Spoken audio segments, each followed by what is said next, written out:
আমরা প্রতিদিন খাবার কিনে যে সাদা প্লাস্টিকের ট্রে ব্যবহার করি, সেগুলো তৈরি হয় এমন অত্যাধুনিক থার্মোফর্মিং মেশিনে। দেখতে সাধারণ মনে হলেও এর পেছনে রয়েছে নিখুঁত একটি প্রক্রিয়া।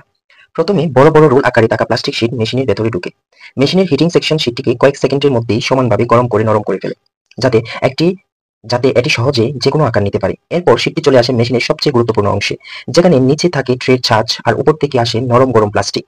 মেশিন অত্যন্ত শক্ত চাপ বা ভাকুয়ামের সাহায্যে প্লাস্টিকের ছাঁচ গভীরে টেনে বসিয়ে দেয়।